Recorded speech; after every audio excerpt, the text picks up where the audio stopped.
Hey guys, it's Nick here from upgrade2life.com, and in this video we are going to talk about letting go. So I'm going to share with you some fallacies. I'm going to explain to you what it actually means to let go and also how you are going to be able to do it. So letting go is a big topic, right? When you Google letting go, when you tap in on YouTube, letting go, law of assumption, letting go, Neville Goddard, you will find a lot of stuff. And there are actually a lot of misconceptions out there that confuse more and more people, and they start to tell themselves stories. Other people start to tell stories about letting go, that it is required or you don't get your goal and stuff like that. So with this video, I really want to clear up some things so that you actually understand what it means again, and that you can easily start to implement that in your manifesting process. So with that, enough talk, let's jump into this video, and let's start with the most common pitfalls, misbeliefs and fallacies about letting go, what you hear out there and what people think. So the first one is that letting go means to stop wanting your goals or to choose another one, right? You choose another goal because you should let go of this goal and choose another goal, right? And you have to stop wanting that particular thing. You need to find something else. Let this go. When you want it, that means it's bad for you or you cannot have it, stuff like that. That is actually a thing that people tell themselves, right? That letting go means that they have to choose something else, that they can't get it. They need to let it go. That's one thing. Another thing that people believe is that letting go means you will not manifest your particular goal or goals, and it's like gone, right? That's really what people out there think.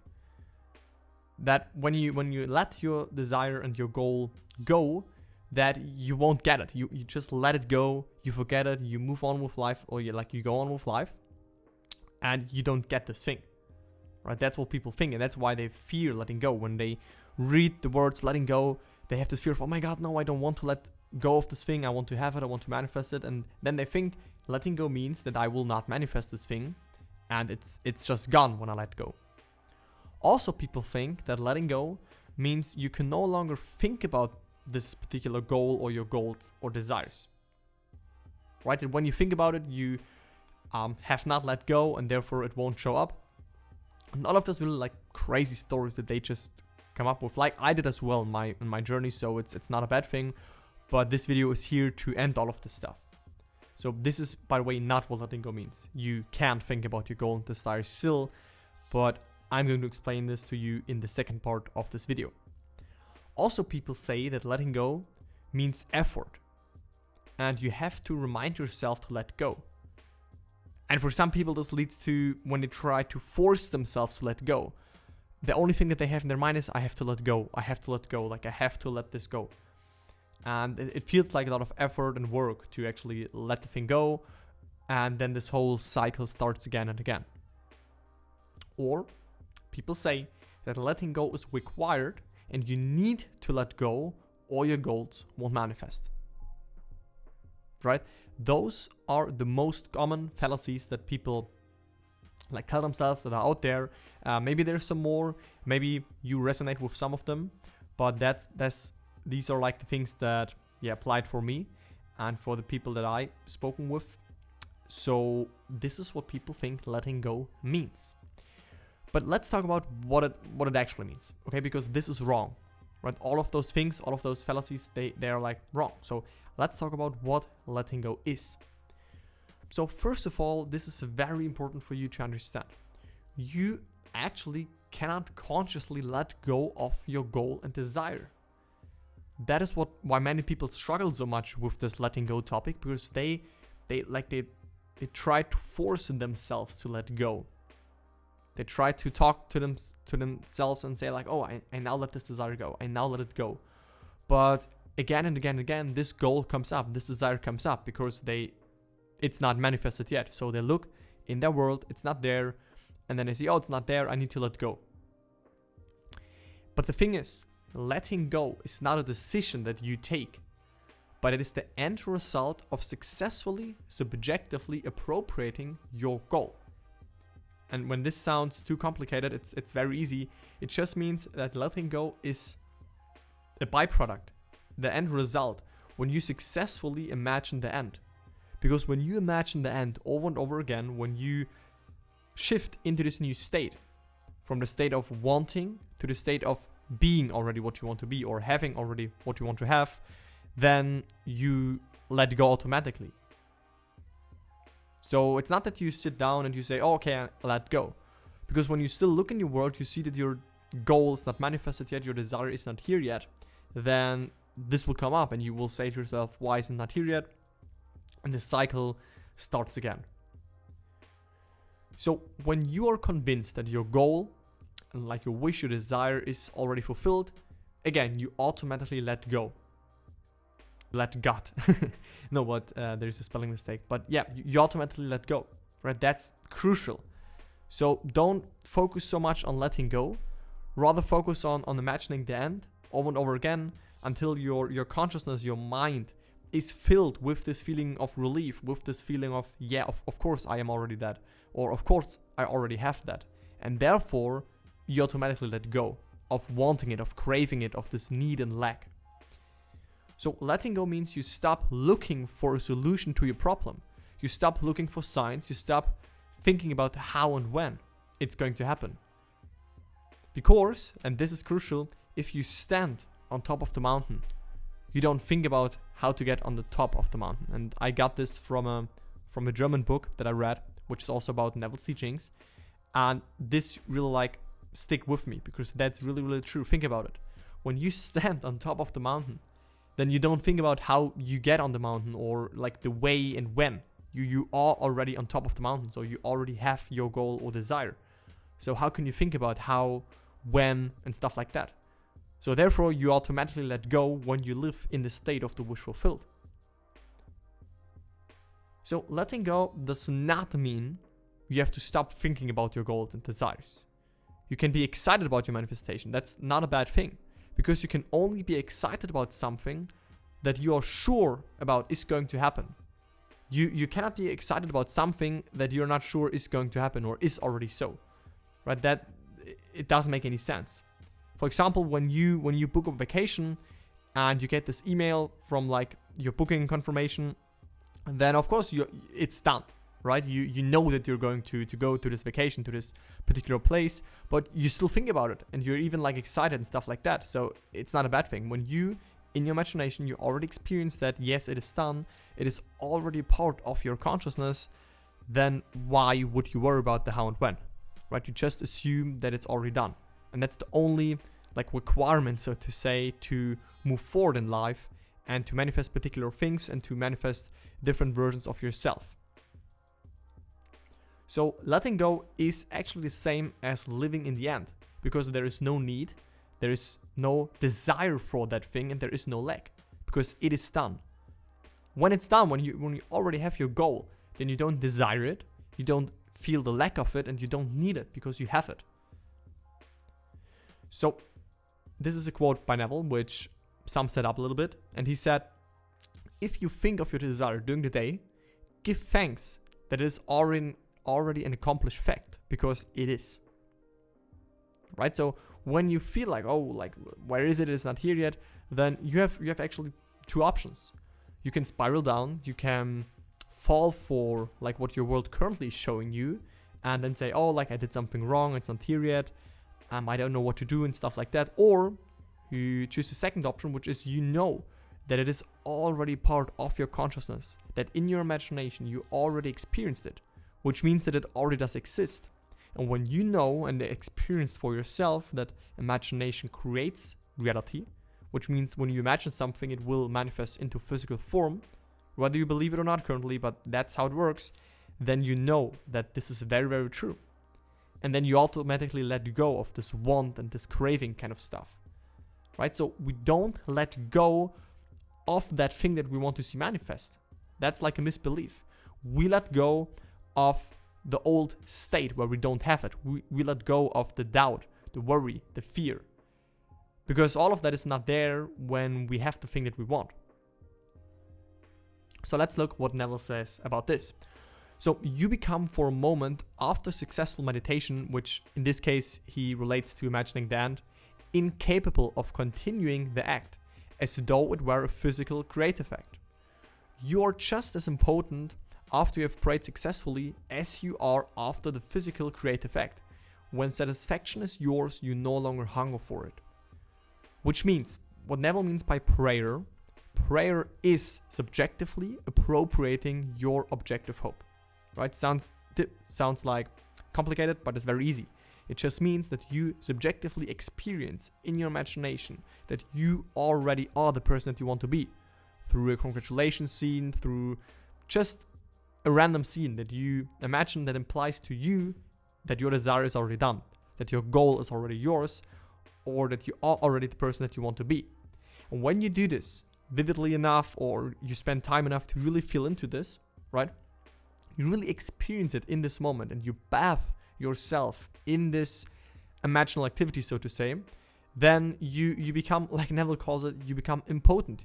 You cannot continue to do it any longer because your consciousness is so much filled with this relief kind of feeling that it really already is yours, that actually you stop wanting it, you stop desiring it, because you feel and know that it truly already is yours.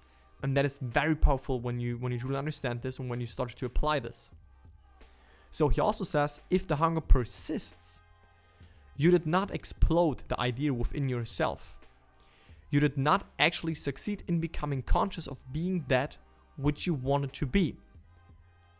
So when you go into your imaginal acts, when you go into the sets, in the state akin to sleep, and all of this stuff, and then you come out of it, you live your day-to-day life, and then you feel like, oh, like why isn't that here yet, and things like that, then it wasn't enough, so to say, right? It's not a bad thing. Your only job then is to just, in a relaxed state, go back to it and imagine it again.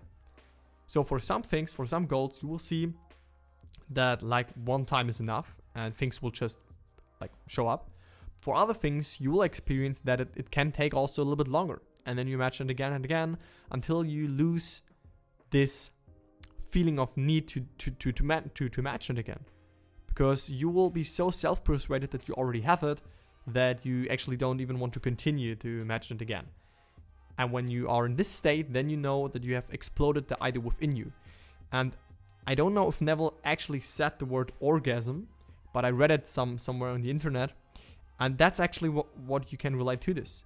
Right? It has nothing to do with sex, by the way, but like when you have an orgasm, you are relieved. I mean, let's be honest. So, and that's the same here. You just have relief. You have no like desire to do it instantly again, right? Okay, maybe yes, but not in this case, because you are already conscious of being what you want to be.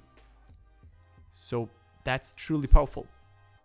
So when you pray, which means pray is not like sitting on the ground and praying to a separate entity that lives in the sky or something like that. Pray means to, what I explained to you before, to subjectively experience your end, to believe that you already have received. Okay, very easy, don't make this too complicated. So when you pray, believe that you have received and you shall receive. I'm sure you heard this before. In like manner, when a man prays successfully, he believes that he is already that which he desired to be. Therefore, he cannot continue desiring to be that which he is already conscious of being. At the moment of satisfaction, right, when you feel this relief, physical and psychological, something goes out which in time bears witness to man's creative power. Okay, sounds maybe complicated to some of you, but it just means when you are conscious of already being what you want to be, having what you want to have, then you know that you successfully like imagine it and you don't want to continue doing it any longer. So you cannot persist in wanting what you successfully imagined and believed. If you truly believed you have it, you would stop wanting it permanently, because faith permanently quenches the thirst, nourish the feeling of the fulfillment of your desire, and starve your doubt towards it. Which means when you have faith, right, when you walk on the water, when you just have faith that it already is done, that your imagination is real, what you experience there is real, and you put more importance to that than what your physical senses are showing you right now, and you just have this faith in this imaginal act, right? Then that's then you do it right. Then that's what faith is. It's loyalty to the unseen reality. And then doubt will stop, worry will stop, fear will stop. And you will truly feel you have shifted into this new version of yourself. So ask yourself, how would you feel if your dream was suddenly granted? Feel the relief, the closure, the peace, the calm silence of your mind. Treasure this feeling. You deserve everything it implies because you are the real treasure. So when you feel this relief, when you feel this calm and silence, which, by the way, that's what Neville calls the Sabbath, when you are in this mental phase of mental rest, and you don't even want to imagine it again, you don't crave it any longer, right? Then you know you got it. So treasure this feeling, keep that, and just walk in faith that you already have it and that you already are it. And that's how it works. So it can take some practice. I don't say that this is easy all the time and that this is easy when you're just starting out with this, but the more and more you practice this, the more and more you learn how consciousness and states of consciousness work, the more easier this stuff will become for you.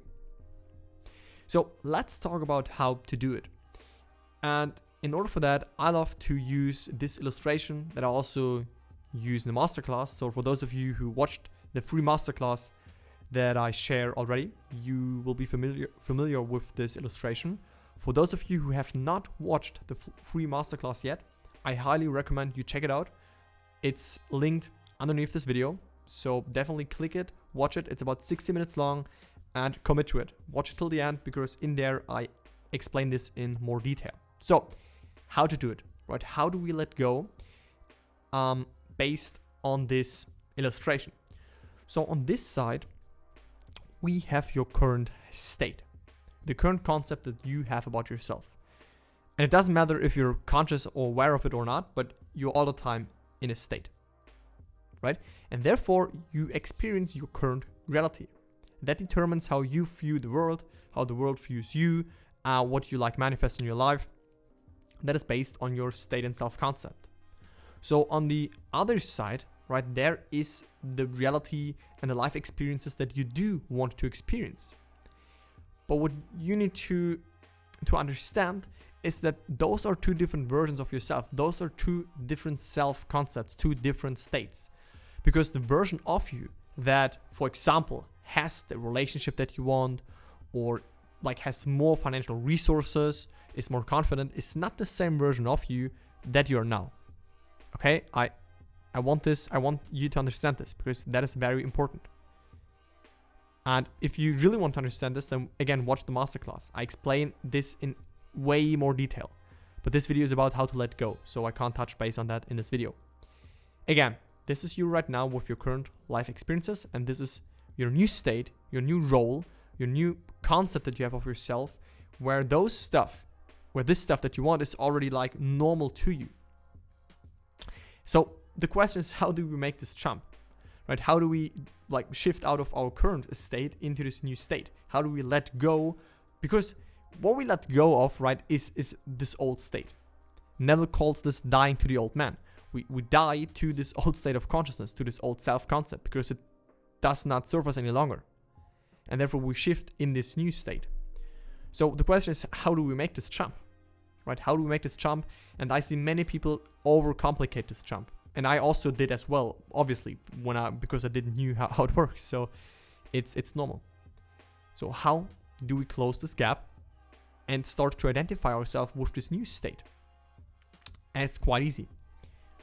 The key is imagination. Yes, and now I know that some of you may think, no, I want some techniques, I want some special hacks, I want some magic pills, I want some cool shiny objects that I can use and try this, try that. But no, you shift into a new state only with your imagination. That is key, when you know how to do it.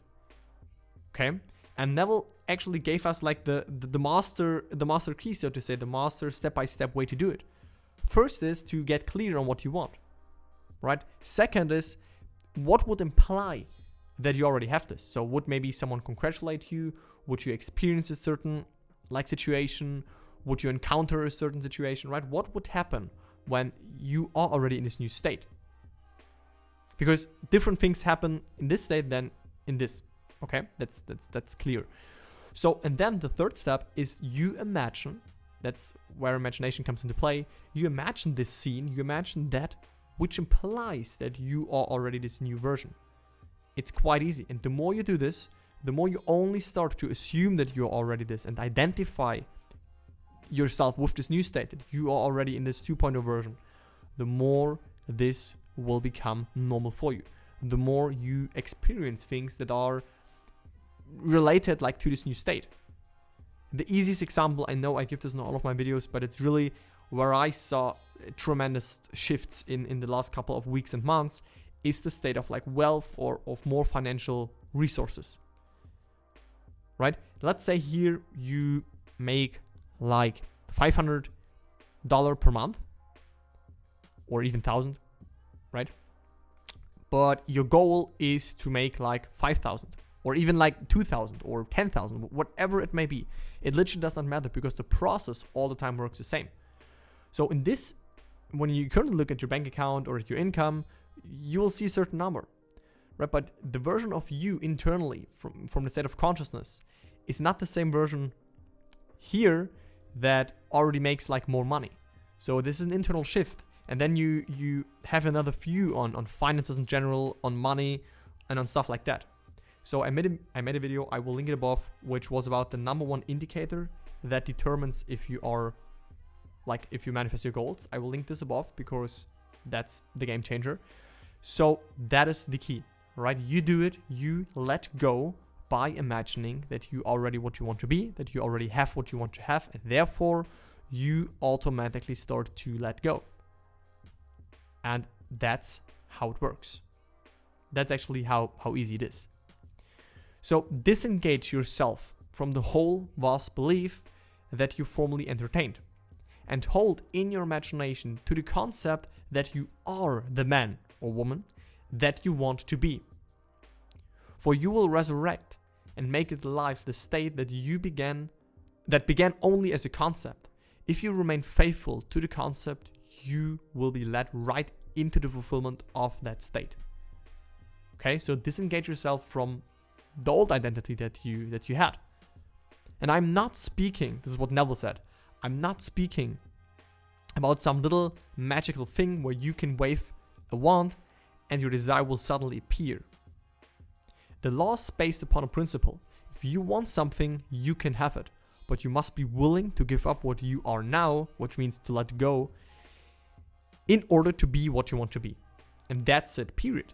That's what letting go is. It's not a forceful process. It's not a bad thing. It does not mean that you will lose something or that you don't get your goal. It just means that you let go of your old state where you don't have it.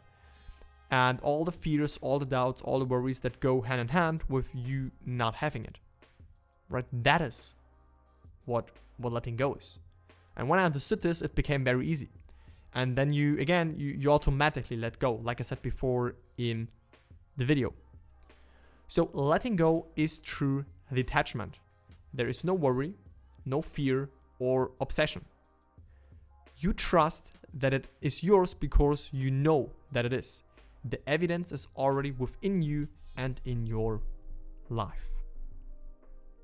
So I hope by now you understand what letting go means. If you have any questions, definitely let me know in the comments. I answer all comments that are like productive comments and really good comments. I love to answer them. So just let me know if this video helped, if you learned something from it, and if you have difficulties with letting go and stuff like that. I will talk to you in the next video. Thank you very much. Bye.